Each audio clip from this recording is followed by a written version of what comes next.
Hello friends, welcome back to my channel. This is Muskan Nargwani और हम लोग पढ़ रहे थे fundamental unit of life class 9 CBSE की साइंस बुक का।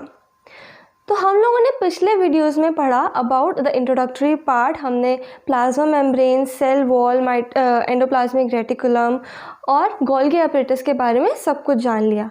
अब हम बात करेंगे लाइजोसोम्स के बारे में।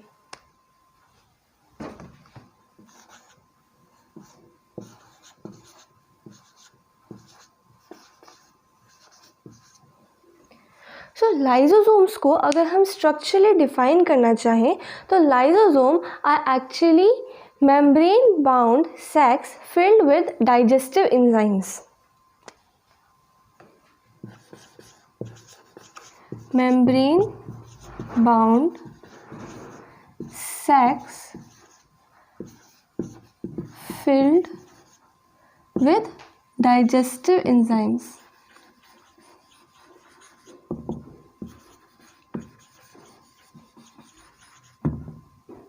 अब मेम्ब्रेन बाउंड इसलिए क्योंकि ये एक ऑर्गेनेली है और हम लोगों ने पहले ही पढ़ लिया कि सारी की सारी ऑर्गेनेलीज जो होती हैं वो एक मेम्ब्रेन से कवर होती हैं। सैक्स यानी कि एक थैला, एक तरह का एक थैला है, field with digestive enzymes. Digestive enzymes कहाँ से आते हैं? हम लोगों ने पिछले वीडियो में बात की अबाउट एंडोप्लाज्मिक रेटिकुलम और उसमें भी जो रफ एंडोप्लाज्मिक रेटिकुलम था वो प्रोटीन बनाता था। और प्रोटीन क्या है? जो एंजाइम्स होते हैं वो प्रोटीनेशियस होते हैं नेचर में। तो हमने वहीं से दूसरा पॉइंट निकाला था कि उन सब प्रोटीन्स में से कुछ प्रोटीन्स एंजाइम्स की तरह भी काम करते हैं। तो ये जो डाइजेस्टिव एंजाइम है जो लाइसोसोम में होता है, ये अगेन आता है रफ एंडोप्लाज्मिक रेटिकुलम से।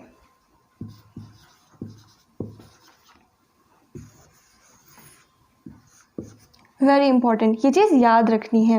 अब इस डाइजेस्टिव एंजाइम का काम क्या होता है? डाइजेस्टिव जैसे ही सुनने में ही समझ आ रहा है कि डाइजेशन में हेल्प करेगा, बट ये किस चीज़ को डाइजेस्ट करता है?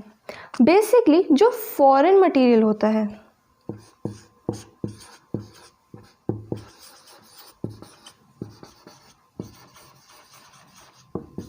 जितनी भी बाहर की चीज़ें होती हैं जो सेल के लिए एक एज एन इन्वेडर काम करती हैं। फॉर एग्जांपल कोई बैक्टीरिया अगर इन्वेड कर जाता है या फिर कोई फंगस आ जाता है या फिर ये अपना कोई टॉक्सिन अंदर भेज देता है जो सेल के लिए बहुत हार्मफुल होता है, तो लाइसोसोम क्या करता है? इन सब को डाइजेस्ट कर लेता है, जिससे ये जो है सेल की नॉर्मल मेटाबॉलिज्म और बाकी फंक्शंस पे कोई इफ़ेक्ट न डाल पाए। देन सेकेंड होता है ओल्ड सेल ऑर्गेनेलीज। जैसे कि सेल में बहुत से ऑर्गेनेलीज होते हैं, तो ओल्ड सेल ऑर्गेनेलीज जो होते हैं वो एक तरह से भीड़ बढ़ाते हैं। तो अगर सेल को एफिशिएंटली काम करना है तो उसे नए ऑर्गेनेलीज चाहिए और जो ओल्ड ऑर्गेनेलीज होते हैं उसको वो डाइजेस्ट कर लेता है और ये काम भी कौन करता है? लाइसोसोम्स। ठीक है, तो ये जितने भी ओल्ड ऑर्गेनेलीज होती हैं उनको डिस्ट्रॉय करता है और फॉरेन मटेरियल जो कि सेल के लिए हार्मफुल होता है उसे भी डाइजेस्ट कर लेता है। ऑलराइट, अब जैसे कि सेल बहुत से केमिकल रिएक्शंस होती हैं जो बेसिकली सेलुलर मेटाबॉलिज्म होता है। अब मेटाबॉलिज्म बहुत लोग करते हैं पर कईयों को पता ही नहीं होता कि मेटाबॉलिज्म होता क्या है।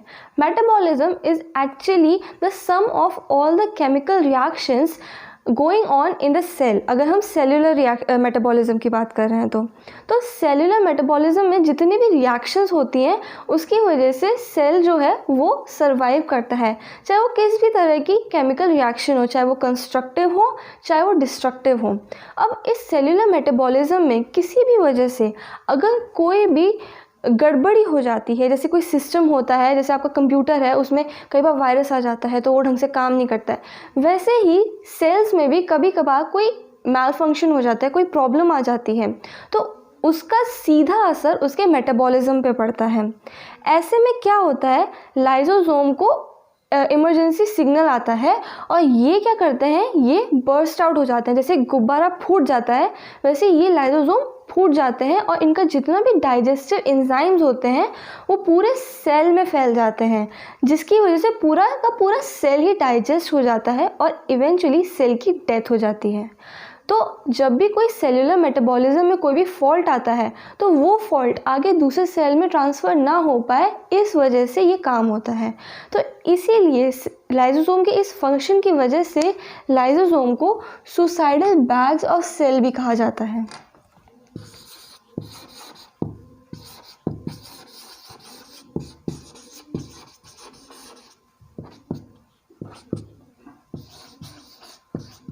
ये सबसे इम्पॉर्टेंट चीज़ है और अगर एग्जामिनर पूछता है तो यही पॉइंट पूछता है। अब अगर ये चीज़ आपको याद रह जाती है, लाइसोसोम जैसे दिमाग में आए सबसे पहले आना चाहिए सुसाइडल बैग्स, क्योंकि अगर ये चीज़ दिमाग में आ गई तो आगे के सारे पॉइंट बहुत ईजी हो जाते हैं। सुसाइडल बैग्स कैसे होता है सुसाइड? डाइजेस्टिव एंजाइम्स की वजह से। अब डाइजेस्टिव एंजाइम्स याद आ गया तो ये भी याद आ जाएगा कि एंजाइम्स जो है वो प्रोटीनेशियस होते हैं नेचर में। तो कौन बनाएगा इन्हें? Rough endoplasmic reticulum. ठीक है, अब ये किसको डाइजेस्ट करेगा? सुसाइडल बैग्स हैं। तो फिर वो चीज़ दिमाग में पहले आ जाती है कि अगर कोई भी सेलुलर मेटाबॉलिज्म में फॉल्ट होगा तो सेल जो है उसको डिस्ट्रॉय करने के लिए लाइसोसोम बर्स्ट आउट हो जाएंगे और डाइजेस्टिव एंजाइम सेल को ख़त्म कर देगा। उसके अलावा जितने भी प्रॉब्लमैटिक चीज़ें जैसे इन्वेडर्स, बैक्टीरिया वगैरह आते हैं या उनका कोई भी टॉक्सिन आता है या ओल्ड सेल ऑर्गेनेल्स हैं जिनका कोई काम नहीं है सेल में, उन सबको डाइजेस्ट करने के भी ये काम आता है। So this was about lysosome. तो अब हम बात करते हैं माइटोकॉन्ड्रिया के बारे में। माइटोकॉन्ड्रिया, जैसे कि मैं पहले ही वीडियो से बताती आ रही हूँ, it is the powerhouse of the cell.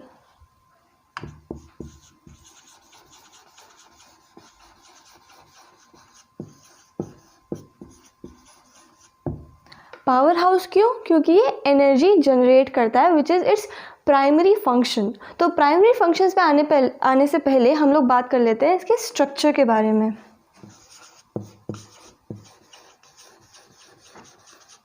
So structure में इट इज़ वेरी इम्पॉर्टेंट कि इसमें मेम्ब्रेन तो होती है बाकी ऑर्गेनेल्स की तरह, पर इसमें ये इकलौती ऐसी ऑर्गेनेल है जिसमें डबल मेम्ब्रेन होती है।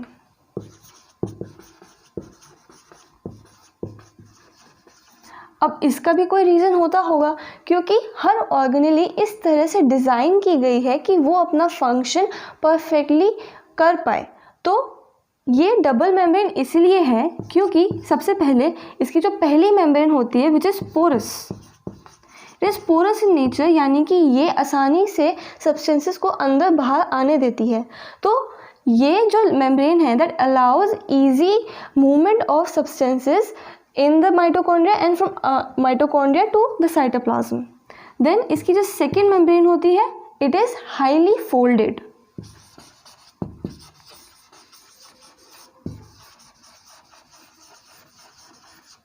जितनी भी ये ऑर्गेनेल्स होते हैं ये सारी बहुत ही माइन्यूट होते हैं, all of them are microscopic in nature.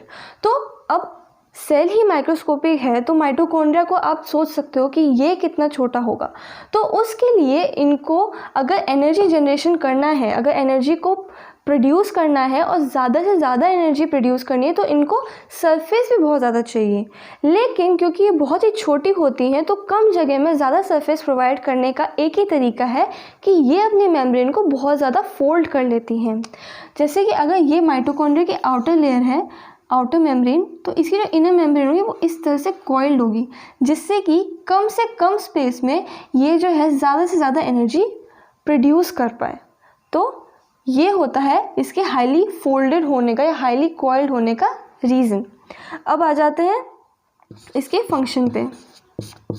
सो इसका मेन फंक्शन जैसे कि हमने पता है एनर्जी प्रोडक्शन है।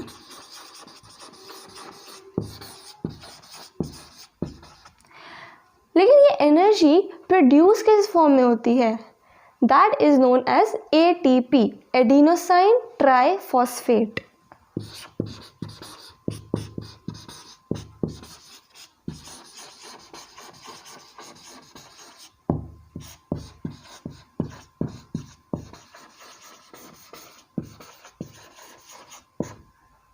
Very important, adenosine triphosphate. कई बार इसकी फुल फॉर्म भी पूछ ली जाती है या फिर ये पूछ लिया जाएगा कि एनर्जी प्रोडक्शन किस फॉर्म में होता है, then it is ATP।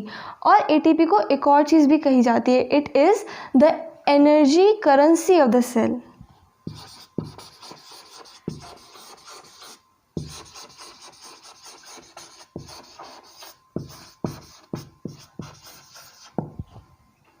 Energy currency of the cell क्या है? ATP। Okay, simple. अब माइटोकॉन्ड्रिया के बारे में एक बहुत ही स्पेशल फैक्ट है जो कि इसके बारे में बहुत यूनिक है, स्पेशली एनिमल सेल के केस में। वो इसीलिए कि एनिमल सेल में माइटोकॉन्ड्रिया ही एक लौती ऐसी ऑर्गेनेली है जिसके पास खुद का DNA और राइबोसोम होता है।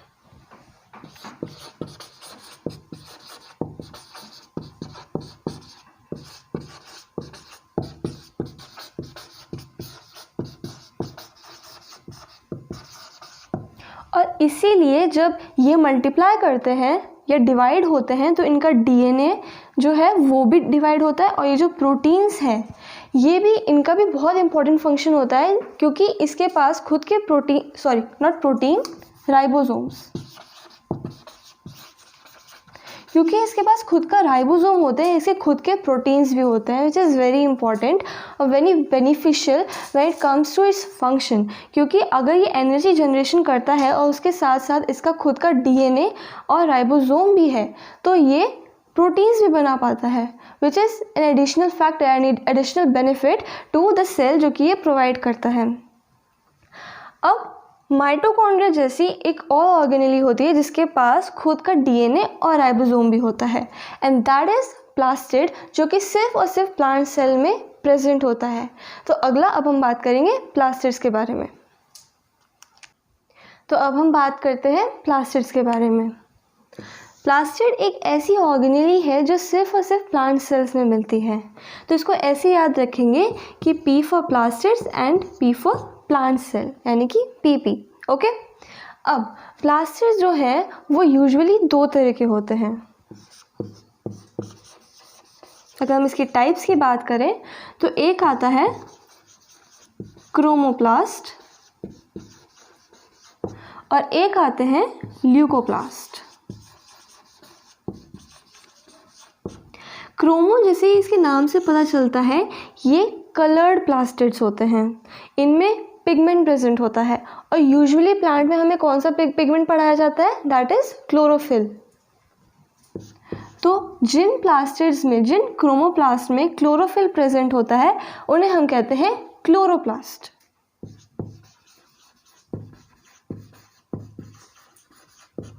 क्लोरोप्लास्ट में जो है पिगमेंट प्रेजेंट होता है क्लोरोफिल, पर क्लोरोप्लास्ट में क्लोरोफिल के अलावा भी कुछ और पिगमेंट्स प्रेजेंट होते हैं जो ऑरेंज या फिर रेडिश टेक्सचर या रेडिश कलर भी देते हैं। ओके, अब आता है ल्यूकोप्लास्ट। ल्यूको यानी कि वाइट या फिर कलरलेस।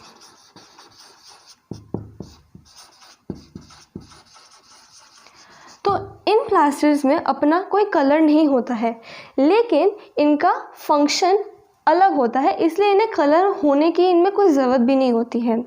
तो इनका फंक्शन होता है मेनली स्टोरेज का।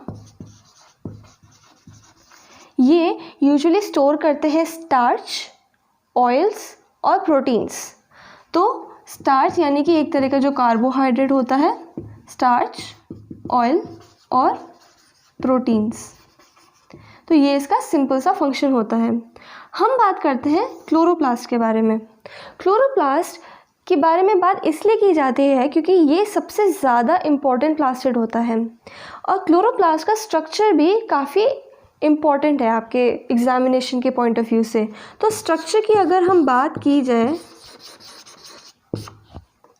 तो इसमें एक मटेरियल प्रेजेंट होता है जिसको बोलते हैं स्ट्रोमा।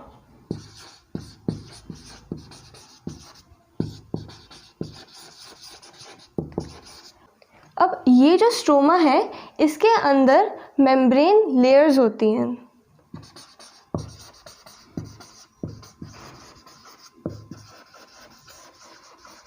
वैसे तो क्लोरोप्लास्ट के अंदर बहुत सी चीज़ें होती हैं, थाइलोक्लॉइड्स होते हैं, ग्राना होता है, पर इतना डिटेल में भी जाने की ज़रूरत नहीं है।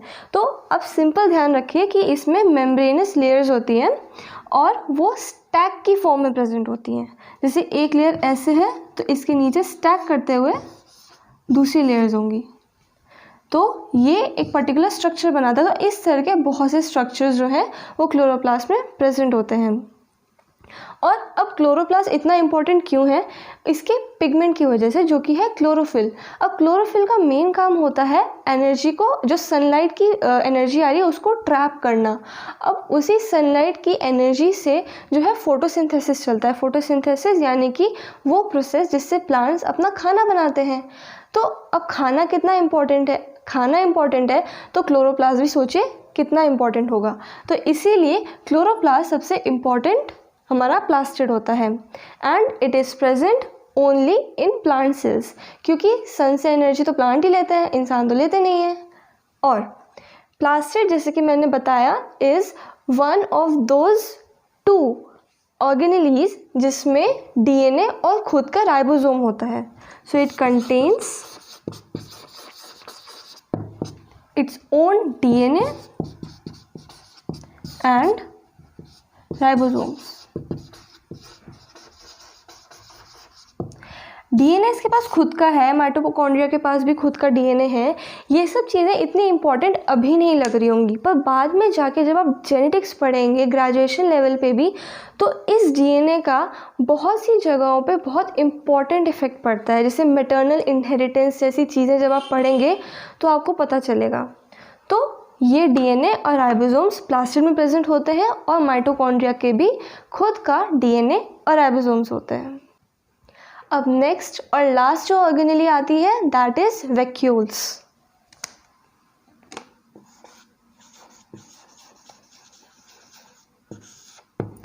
ये जो वैक्यूल्स होते हैं ये प्लांट सेल और एनिमल सेल दोनों में प्रेजेंट होते हैं, लेकिन इनका बहुत बड़ा डिफरेंस आ जाता है जब इनकी साइज़ की बात की जाती है।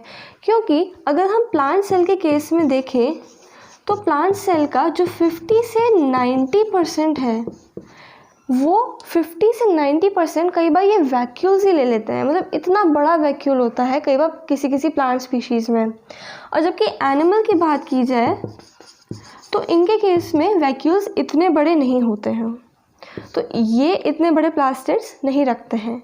तो अगर प्लांट सेल के पास इतने बड़े वैक्यूल्स हैं तो इसका एक बहुत इंपॉर्टेंट फंक्शन भी तो होगा।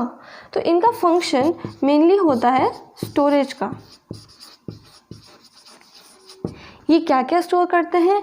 यूजली सेल सैप स्टोर करते हैं। ये कई बार फैट मॉलिक्यूल्स भी स्टोर करते हैं, प्रोटीन्स भी। लेकिन बेसिकली जो इनका फंक्शन आता है वो आता है सेल सैप स्टोर करने से। क्योंकि जो सेल है उसको अपनी एक पर्टिकुलर टर्जिडिटी मेंटेन करनी होती है, एक पर्टिकुलर उसे उतना कहते हैं ना स्ट्रिक्ट, या फिर सेल है अगर ये, तो इसे अपनी ये शेप मेंटेन करनी पड़ेगी। वो इसे से श्रिंक होके या रिंकल होके नहीं रह सकता, वरना जो उसकी लीव्स हैं वो मुरझाई हुई सी लगेंगी। तो सेल को एक पर्टिकुलर रिजिडिटी मेंटेन करनी पड़ती है, और वो हेल्प करते हैं सेल सैप उसको मेंटेन करने में। सेल सैप से वो जो है टर्जिड दिखता है, तो सेल सैप कहीं पे स्टोर भी तो होगा, तो वो जगह है vacuoles. And that is why vacuoles play a very important role in the turgidity and rigidity of the cells. अब ये जो वैक्यूल्स हैं ये कुछ सिंगल सेल ऑर्गेनिज्म जैसे कि अमीबा होता है। अमीबा जो अपना फूड इनटेक करता है, जो भी फूड अमीबा इनटेक करता है वो सारा फूड जाता है वैक्यूल्स में। तो अमीबा जो भी खाना खाएगा वो सारा उसके वैक्यूल्स में जाएगा। क्योंकि कई बार इन ऑर्गेनिजम्स को फूड की उस वक्त ज़रूरत नहीं पड़ती, लेकिन कुछ भरोसा भी नहीं होता कि जब इनको ज़रूरत पड़ेगी तब इनके लिए फूड अवेलेबल होगा कि नहीं। तो इसीलिए vacuoles play a very important role in storage of its food. Next कुछ और यूनिसेलुलर ऑर्गेनिजम्स होते हैं जिसमें जो ये वैक्यूल्स हैं ना कि सिर्फ एक स्टोरेज की तरह हेल्प करते हैं, बल्कि एक्सेस सेल सैप जो है या फिर जो वेस्ट मटेरियल है उनको निकालने का भी काम करते हैं। तो एक तरीके से इनका एक्सक्रीशन का भी फंक्शन होता है when it comes to excess cell sap या फिर waste material.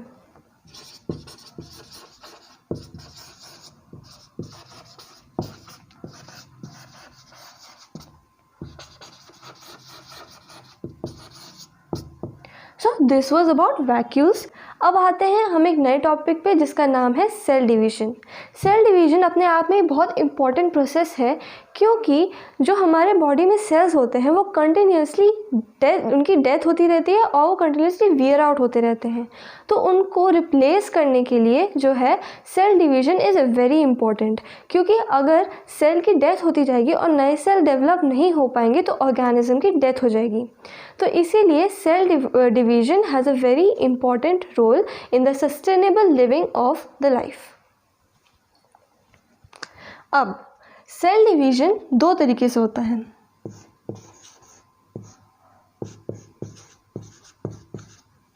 Mitosis and meiosis. Mitosis जो है वो यूजुअली नॉर्मल जो सोमैटिक सेल्स होते हैं उनमें होता है, और मियोसिस उन सेल्स में होता है जो रिप्रोडक्टरी ऑर्गन्स में होते हैं।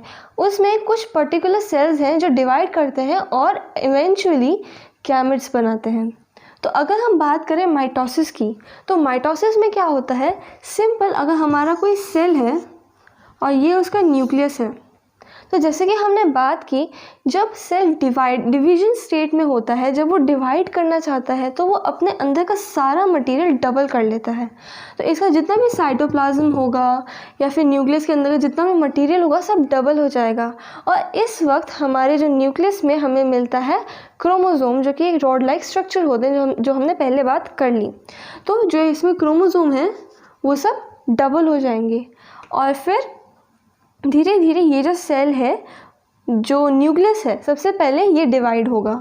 तो ये जो न्यूक्लियस है ये इस तरह से इसमें एक रिफ्ट बन जाएगी इस तरीके से, और धीरे धीरे जो सेल है उसमें भी इस तरह से रिफ्ट बनने लगेगी और फिर ये यहाँ से डिवाइड हो जाएगा और दो नए सेल्स बन जाएंगे जिनको हम कहते हैं डॉटर सेल्स। इन सेल्स की स्पेशलिटी ये होती है कि इनमें उतने ही क्रोमोसोम्स होते हैं जितने कि इनके पेरेंट सेल में होते हैं। तो माइटोसिस में जो क्रोमोसोम नंबर है वो मेंटेन रहता है, ये चीज़ याद करने की है। और किसी भी ऑर्गेनिज्म का क्रोमोसोमल नंबर हमेशा सेम रहता है। फॉर एग्ज़ाम्पल, अगर कोई एक पर्टिकुलर ऑर्गेनिज्म है, उसके अंदर एक्स क्रोमोसोम है, तो एक्स नंबर ऑफ क्रोमोसोम ही उसके अंदर रहेंगे।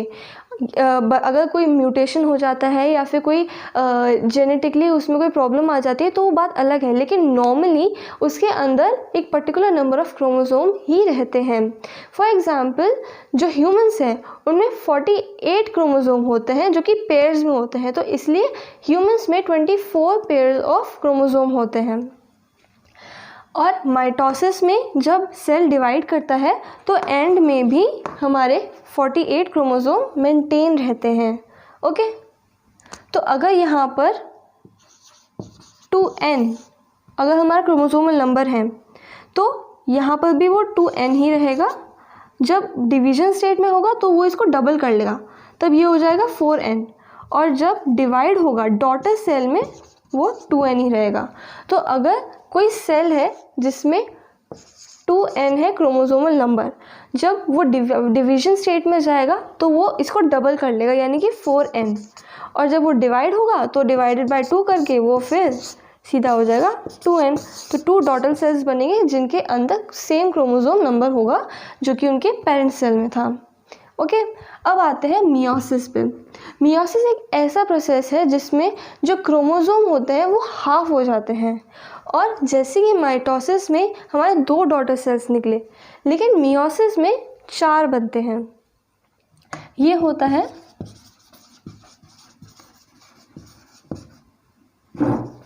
रिप्रोडक्टरी ऑर्गन्स में, और इससे गैमेट्स बनते हैं। और हमेशा जो है ये जब भी मियोसिस होता है वो 2 स्टेजेस में होता है। इसमें जो फर्स्ट स्टेज है वो सिमिलर होता है टू माइटोसिस, क्योंकि इसमें सिंपली जो सेल होता है वो डिवाइड हो जाता है 2 में और उसमें उसके क्रोमोसोमल नंबर जो है वो मेंटेन रहता है। फिर वो जो 2 सेल्स बनते हैं वो अगेन फिर दोबारा से डिवाइड होते हैं और तब हमें 4 गैमेट्स मिलते हैं। तो सेकेंड स्टेज पे आके हमें मिलते हैं 4 गैमेट्स, और इनका जो क्रोमोसोमल नंबर होता है वो हाफ हो जाता है।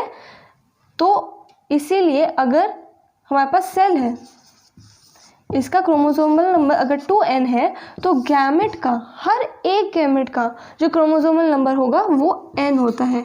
इसलिए मैंने स्टार्टिंग से ही इसे 2n लेके चला। मैं चाहती तो इसे n लेके चल सकती थी, पर बाद में हमें फिर n/2 लिखना पड़ता। तो अपनी सुविधा के लिए, अपने कन्वीनियंस के लिए हम हमेशा 2n लेके चलते हैं कि नॉर्मल जो सेल है वो 2n है। तो इसमें अगर 48 क्रोमोसोम थे तो यहाँ पे 24 हो जाते हैं। और क्रोमोसोम हमेशा पेयर में भी मिलते हैं, तो हमारे उसमें 24 पेयर ऑफ क्रोमोसोम होते हैं। तो इसीलिए n की वैल्यू होगी 24 और टोटल 48 क्रोमोसोम्स। ठीक है, तो ये हो जाता है क्रोमोसोमल नंबर, इसमें हाफ हो जाता है और इसमें जो है मेंटेन रहता है। और ये इसका सबसे इम्पॉर्टेंट डिफरेंस भी है। और माइटोसिस जो है वो हमेशा सोमैटिक सेल्स में होता है, जितने भी बॉडी में सेल्स होते हैं other than the reproductory cells, वो होते हैं सोमैटिक सेल्स। ओके, तो this was about cell division, और ये चैप्टर अब कंप्लीट हो गया है। अब हम अगले चैप्टर में मिलेंगे। अगर आप चाहते हैं कि मैं कोई और पर्टिकुलर वीडियो बनाऊं, या फिर आपको किसी पर्टिकुलर टॉपिक में कोई प्रॉब्लम है, तो आप कमेंट सेक्शन में लिख के ज़रूर पूछ सकते हैं, मैं ज़रूर बताऊंगी। और अगर मुझे ज़रूरत लगेगी तो मैं सबसे पहले उसी का वीडियो बना के भी डाल दूँगी। So this was about today's video. अगर आपको मेरा वीडियो अच्छा लगे तो इसे लाइक करें, अपने दोस्तों को शेयर करें, मेरे चैनल को सब्सक्राइब करें मेरे लेटेस्ट वीडियो की नोटिफिकेशन पाने के लिए। और अब हम मिलेंगे नेक्स्ट वीडियो में। Till then, stay safe and keep learning.